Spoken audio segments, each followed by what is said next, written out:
Hello student, তোমরা যারা ক্যালকাটা ইউনিভার্সিটির আন্ডারে থার্ড সেমিস্টারের ছাত্রছাত্রী আছো এবং তোমাদের রাষ্ট্রবিজ্ঞান সাবজেক্টে অনার্স আছে, তোমাদের জন্য আজকের ক্লাসটা খুবই গুরুত্বপূর্ণ।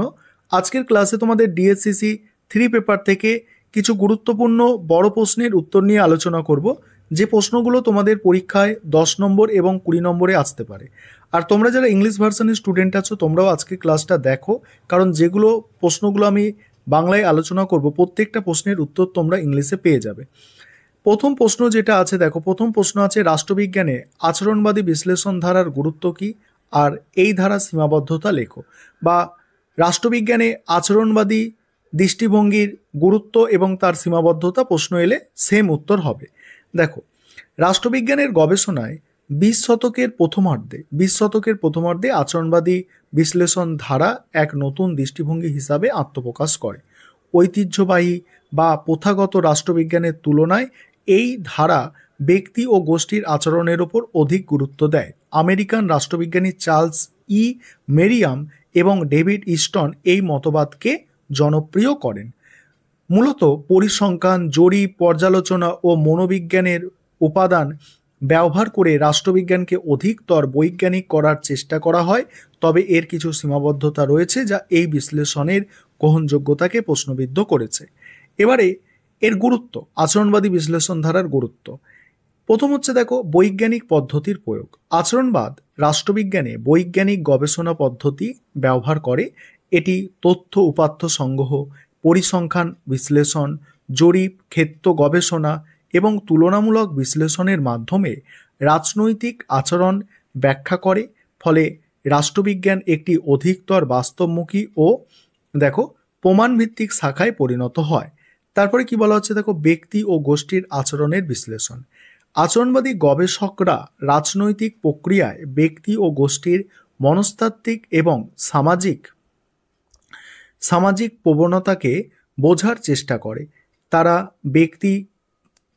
তারা ব্যাখ্যা করে কিভাবে মানুষের আবেগ, বিশ্বাস, সামাজিক অবস্থান এবং অর্থনৈতিক অবস্থা রাজনৈতিক সিদ্ধান্ত গ্রহণকে প্রভাবিত করে।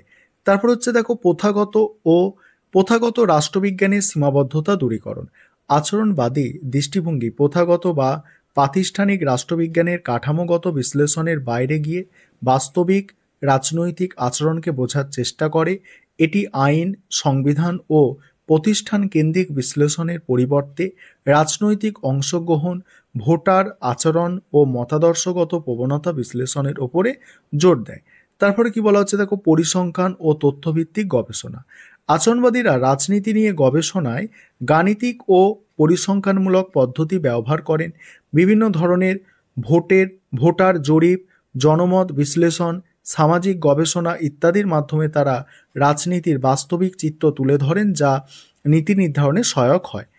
পরের পয়েন্ট হচ্ছে অন্তবিষয়ক গবেষণার বিকাশ। আচরণবাদ রাষ্ট্রবিজ্ঞানে মনোবিজ্ঞান, সমাজবিজ্ঞান, অর্থনীতি, নৃবিজ্ঞান সহ অন্যান্য বিষয়ের সঙ্গে যুক্ত করেন। ফলে রাষ্ট্রবিজ্ঞান একাধিক মনস্তাত্ত্বিক ও সামাজিক গবেষণার একটি মাধ্যম হিসাবে গড়ে ওঠে। পরের পয়েন্ট, রাজনৈতিক আচরণ বোঝার নতুন দৃষ্টিভঙ্গি। এই ধারা ভোটারদের আচরণ, রাজনৈতিক দলের কৌশল, সিদ্ধান্ত গ্রহণের মনস্তাত্ত্বিক দিক, জনমত গঠনের প্রক্রিয়া, গণমাধ্যমের প্রভাব ইত্যাদি বিশ্লেষণ করে। এতে রাষ্ট্রবিজ্ঞান একটি গতিশীল ও ব্যবহারিক শাখায় পরিণত হয়েছে। পরের পয়েন্ট, নীতি নির্ধারণের সহায়ক ভূমিকা। আচরণবাদী গবেষণা নীতি নির্ধারকের জন্য বাস্তবসম্মত সিদ্ধান্ত গ্রহণে সহায়তা করে। এটি জনমতের প্রবণতা, সামাজিক সমস্যা ও জনগণের চাহিদা বিশ্লেষণের মাধ্যমে কার্যকর নীতি প্রণয়নে গুরুত্বপূর্ণ ভূমিকা রাখে। তারপরে আছে, দেখো, আধুনিক গণতন্ত্রের প্রভাব।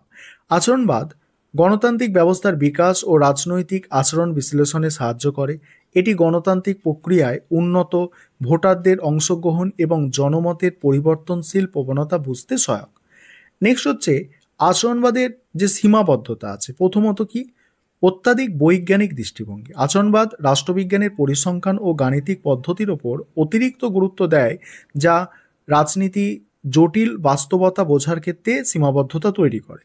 দ্বিতীয়ত হচ্ছে ঐতিহাসিক ও দার্শনিক দৃষ্টিভঙ্গির অভাব আছে, যে এটি ঐতিহ্য বলছে এটি অতীত ঐতিহ্য রাজনৈতিক দর্শন ও নৈতিক দিককে উপেক্ষা করে, যা রাজনীতির মানে গভীর কারণ ও পরিবর্তনের গতিপথ ব্যাখ্যায় ব্যর্থ হয়।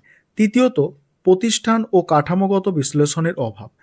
আচরণবাদ ব্যক্তি ও গোষ্ঠীর আচরণ বিশ্লেষণের গুরুত্ব দিলেও সংবিধান আইন ও প্রশাসনিক কাঠামোর গুরুত্ব অনেকাংশে অবহেলিত হয়।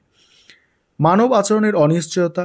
রাজনৈতিক আচরণ সবসময় পূর্ব অনুমানযোগ্য নয়, কারণ এটি আবেগ আবেগ সামাজিক পরিস্থিতি এবং আকস্মিক পরিবর্তন দ্বারা প্রভাবিত হতে পারে। তারপর 5 নম্বর হচ্ছে অতিরিক্ত উপাত্ত নির্ভরতা। তারপর 6 নম্বর পয়েন্ট আছে, শেষে তোমরা উপসংহারটা দিয়ে দেবে। এবার হচ্ছে পরের যে প্রশ্নটা মোস্ট ইম্পর্টেন্ট একটা প্রশ্ন, রাষ্ট্রবিজ্ঞানের আলোচনায় ব্যবস্থা জ্ঞাপক দৃষ্টিভঙ্গির আলোচনা, অর্থাৎ সিস্টেমিক অ্যাপ্রোচ বা সিস্টেমিক থিওরি যেটা আছে সেটা দেখো। প্রথমেই তোমাদের একটা ইন্ট্রোডাকশন অর্থাৎ ভূমিকা লিখতে হবে। সেখানে কি লিখবে দেখো, রাষ্ট্রবিজ্ঞান একটা বিস্তৃত অধ্যয়নের ক্ষেত্র, যেখানে বিভিন্ন তাত্ত্বিক দৃষ্টিভঙ্গির মাধ্যমে রাষ্ট্র সরকার রাজনৈতিক প্রক্রিয়া বিশ্লেষণ করা হয়। এই বিশ্লেষণের একটি গুরুত্বপূর্ণ পদ্ধতি হলো ব্যবস্থা জ্ঞাপক দৃষ্টিভঙ্গি, যা রাষ্ট্রকে একটি সামগ্রিক ব্যবস্থা হিসাবে বিবেচনা করে। ডেভিড ইস্টন অ্যালমন্ড এই দৃষ্টিভঙ্গির অন্যতম প্রবক্তা। ডেভিড ইস্টনের মতে প্রতিটি রাজনৈতিক ব্যবস্থা হলো একটি উন্মুক্ত কাঠামো, যেখানে সমাজ থেকে ইনপুট আসে এবং সেই অনুযায়ী নীতি নির্ধারণ ও বাস্তবায়নের মাধ্যমে আউটপুট তৈরি হয়। এই পদ্ধতির মাধ্যমে রাষ্ট্রের কার্যপ্রণালীকে একটি সাংগঠনিক ও প্রক্রিয়াগত কাঠামো হিসাবে ব্যাখ্যা করা হয়। এবার আছে ব্যবস্থা জ্ঞাপক দৃষ্টিভঙ্গির বিশ্লেষণ। এখানে কি বলছে দেখো, ব্যবস্থা জ্ঞাপক দৃষ্টিভঙ্গি মূলত রাষ্ট্রকে একটি সংবদ্ধ কাঠামো হিসাবে দেখে, যেখানে বিভিন্ন প্রতিষ্ঠান ও কার্যক্রম একে অপরের সঙ্গে সম্পর্কযুক্ত। ইস্টনের মতে রাজনৈতিক ব্যবস্থা হলো একটি ইনপুট আউটপুট ভিত্তিক গঠন, যা পরিবেশের বিভিন্ন উপাদানের দ্বারা প্রভাবিত হয়, আর ইনপুট হিসাবে জনগণের দাবি চাহিদা এবং সমর্থন রাষ্ট্রের কাছে পৌঁছায়। এরপর রাষ্ট্র সেই দাবিগুলি পর্যালোচনা করে নীতি নির্ধারণ করে, যা আউটপুট হিসাবে প্রতিফলিত হয়। এই আউটপুট জনগণের ওপর প্রভাব ফেলে, যা পুনরায় প্রতিক্রিয়া তৈরি করে, ফিডব্যাক তৈরি করে, পুনরায় প্রতিক্রিয়া তৈরি করে এবং নতুন ইনপুট জন্ম দেয়। আর এই প্রক্রিয়ার মাধ্যমে রাজনৈতিক ব্যবস্থায় ক্রমাগত পরিবর্তিত অভিযোজিত হয়। আর অ্যালমন্ড রাজনৈতিক ব্যবস্থাকে আরও বিশদভাবে ব্যাখ্যা করেছেন এবং রাষ্ট্রের বিভিন্ন গঠনমূলক ও কার্যকরী উপাদান চিহ্নিত করেছেন। তার মতে রাষ্ট্রের বিভিন্ন প্রতিষ্ঠান যেমন আইনসভা, তারপরে নির্বাহী বিচার ব্যবস্থা, রাজনৈতিক দল, দলসমূহ বা চাপ সৃষ্টিকারী দলসমূহ রাজনৈতিক ব্যবস্থার মূল ভিত্তি। পাশাপাশি রাজনৈতিক সামাজিকরণ, রাজনৈতিক যোগাযোগ, স্বার্থ প্রকাশ, স্বার্থ সমন্বয়, নীতি নির্ধারণ, বাস্তবায়ন প্রক্রিয়া রাষ্ট্রের কার্যকারী দিক নির্দেশ করে। এই উপাদানগুলির পারস্পরিক সংযোগের মাধ্যমে রাষ্ট্রকে একটি সুসংগত কাঠামো হিসাবে গড়ে তোলে। এবার ব্যবস্থা জ্ঞাপক দৃষ্টিভঙ্গির গুরুত্ব কি আছে? এই দৃষ্টিভঙ্গি রাষ্ট্রবিজ্ঞানের গবেষণা ও বিশ্লেষণে অত্যন্ত গুরুত্বপূর্ণ ভূমিকা রাখে। এটি রাষ্ট্র ও সমাজ সম্পর্কে একটি সামগ্রিক কাঠামোর মধ্যে বিশ্লেষণ করতে সাহায্য করে। এই দৃষ্টিভঙ্গির মাধ্যমে রাজনৈতিক প্রক্রিয়াগুলির কার্যকারিতা ও প্রভাব বোঝা সম্ভব হয়। গণতান্ত্রিক ও স্বৈরতান্ত্রিক উভয় ব্যবস্থাতেই এটি প্রযোজ্য, কারণ প্রতিটি রাজনৈতিক ব্যবস্থা ইনপুট ও আউটপুট ভিত্তিক কার্যক্রমের ওপর নির্ভর। এবার হচ্ছে সমালোচনাটা দেখে নাও তোমরা। সমালোচনার পরে একটা উপসংহার দিয়ে এটা শেষ করা হয়েছে। এবার পরে যেটা আছে রাষ্ট্রবিজ্ঞানের আলোচনায় কাঠামো কার্যগত দৃষ্টিভঙ্গি, অর্থাৎ স্ট্রাকচারাল ফাংশনাল অ্যাপ্রোচ। এই প্রশ্নটা আলোচনা করবো। আর একটা বিষয় এখানে বলে নিই যে তোমাদের জন্য অনলাইন কোচিং ক্লাস চলছে। তোমরা কেউ যদি পেড ব্যাচে অ্যাডমিশন নিতে চাও, আমাদের তো এখন 3rd সেমিস্টারের অ্যাডমিশন হবে না, 4th সেমিস্টারের জন্য তোমরা এখন অ্যাডমিশন নিয়ে রাখতে পারো। এবং তোমরা যদি কেউ এই সেমিস্টারে স্টাডি মেটেরিয়াল যদি পারচেস করবে ভাবছো, অর্থাৎ কিনবে ভাবছো, সেক্ষেত্রে স্ক্রিনে দেওয়া নম্বরে যোগাযোগ করতে পারো, বা অ্যাডমিশন নেওয়ার জন্য ওই স্ক্রিনে দেওয়া নম্বরে যোগাযোগ করে নেবে। এবারে যেটা স্ট্রাকচারাল ফাংশনাল অ্যাপ্রোচ আছে, এটাকে একটু বোঝার চেষ্টা করো। রাষ্ট্রবিজ্ঞানের গবেষণায় বিভিন্ন দৃষ্টিভঙ্গি ব্যবহৃত হয়। যার মধ্যে অন্যতম হলো কাঠামো কার্যগত দৃষ্টিভঙ্গি। এই দৃষ্টিভঙ্গির মূল ভিত্তি হলো রাজনৈতিক ব্যবস্থায় বিভিন্ন কাঠামো কিভাবে কাজ করে এবং কিভাবে তারা নির্দিষ্ট কার্যাবলী সম্পাদন করে। অ্যালমন্ড, গ্র্যাবেল, অ্যালমন্ড, সিডনি ভরভা এই দৃষ্টিভঙ্গির প্রবক্তা। তারা মনে করে যে প্রতিটি রাজনৈতিক ব্যবস্থায় নির্দিষ্ট কাঠামো থাকে, বিভিন্ন কার্যাবলী সম্পাদনের মাধ্যমে রাষ্ট্রের স্থিতিশীলতা বজায় রাখে। এই পদ্ধতির মাধ্যমে রাষ্ট্রের প্রাতিষ্ঠানিক কাঠামো এবং কার্যপ্রক্রিয়া গভীরভাবে বিশ্লেষণ করা হয়। কাঠামো কার্যগত দৃষ্টিভঙ্গির বিশ্লেষণ। এই দৃষ্টিভঙ্গি রাজনৈতিক ব্যবস্থায় বিভিন্ন অংশের ভূমিকা, কার্যাবলীকে বোঝার জন্য ব্যবহার করা হয়। গ্র্যাবেল, অ্যালমন্ডের মতে প্রতিটি রাজনৈতিক ব্যবস্থায় কিছু নির্দিষ্ট কাঠামো, যেমন আইনসভা, ঠিক আছে, নির্বাহী, বিচার ব্যবস্থা, রাজনৈতিক দল এবং নাগরিক সমাজের অন্যান্য সংগঠন রয়েছে। আর এই কাঠামোগুলো রাষ্ট্রের বিভিন্ন গুরুত্বপূর্ণ কাজ সম্পাদন করে, যা কার্যগত দিক থেকে বলে পরিচিত। এবার অ্যালমন্ড রাজনৈতিক কার্যাবলীকে দুটি ভাগে ভাগ করেছে, একটা হচ্ছে ইনপুট কার্যাবলী আর একটা হচ্ছে আউটপুট কার্যাবলী। ইনপুট কার্যাবলী কি? এগুলোর মাধ্যমে জনগণের দাবি ও মতামত রাষ্ট্রের কাছে পৌঁছাবে। এর মধ্যে রয়েছে রাজনৈতিক সামাজিকরণ, রাজনৈতিক যোগাযোগ, স্বার্থ প্রকাশ, স্বার্থ সমন্বয়, এগুলো ইনপুট কার্যাবলী। আউটপুট কোনগুলো?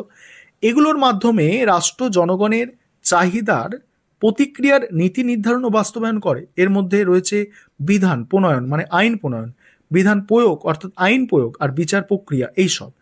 আর প্রতিটি কাঠামোর একটি নির্দিষ্ট কার্য সম্পাদন করে, তবে একাধিক কাঠামো একটি কার্য সম্পাদন করতে পারে। উদাহরণস্বরূপ আইনসভা নীতি প্রণয়ন করে, নির্বাহী সেই নীতি বাস্তবায়ন করে। অর্থাৎ এখানে নির্বাহী মানে কি দেখো, আইনসভা এটা হচ্ছে বিচার বিভাগ, ঠিক আছে, বিচার বিভাগ সেই নীতি বাস্তবায়ন করে, তবে বিচার ব্যবস্থাও নীতির বৈধতা যাচাই করে। আর এই প্রক্রিয়ার মাধ্যমে রাজনৈতিক ব্যবস্থা সচল থাকে এবং রাষ্ট্রের কার্যক্রম সুষ্ঠুভাবে পরিচালিত হয়। এবারে এই দৃষ্টিভঙ্গির গুরুত্ব আছে, তোমরা দেখে নাও, সমালোচনা আছে, আর দেখে নাও। আর তোমরা যারা পেড ব্যাচে আছো, তোমাদের আরও প্রশ্ন তোমরা গ্রুপে পাবে, ঠিক আছে, সেগুলো গ্রুপে পেয়ে যাবে। আর তোমরা যারা ইংলিশ ভার্সানের স্টুডেন্ট আছো, তোমরা এই 3টে প্রশ্ন ইংলিশ ভার্সানের উত্তরগুলো দেখে নাও। তোমরা যারা ইংলিশ ভার্সানের স্টুডেন্ট আছো, তোমরা প্রশ্নের উত্তরগুলো একটু দেখে নাও, আমি স্ক্রল করে যাচ্ছি, তোমরা দেখে নাও। আর তোমরা ইংলিশ ভার্সানে যদি স্টাডি মেটেরিয়াল পারচেস করতে চাও, কেউ যোগাযোগ করে নেবে। আমাদের এরকম ইংলিশ ভার্সানেও স্টাডি মেটেরিয়াল তৈরি করা হয়েছে, দেখে নাও, সম্পূর্ণ উত্তরগুলো দেখে নাও। আমি স্ক্রল করে যাচ্ছি, তোমরা তোমাদের সুবিধা মতো ভিডিও পজ করে দেখে নিতে পারো। আর 3টে প্রশ্ন আছে, তোমরা জানো, ঠিক আছে। এটা সিস্টেমিক অ্যাপ্রোচ, তারপরেই আছে স্ট্রাকচারাল অ্যান্ড ফাংশনাল অ্যাপ্রোচ বা থিওরি, সেটা আছে ক্রিটিজম, আর লাস্টে কনক্লুশন দিয়ে শেষ করা হয়েছে। এটা হচ্ছে স্ট্রাকচারাল ফাংশনাল অ্যাপ্রোচ, ইন্ট্রোডাকশন দিয়ে শুরু, তারপরে সেটাকে অ্যানালিসিস করা হয়েছে, দেখে নাও। ইনপুট আউটপুট যে ফাংশন, সেটাকে বোঝানো হয়েছে, ক্রিটিসিজম আছে এবং কনক্লুশন দিয়ে শেষ করা আছে।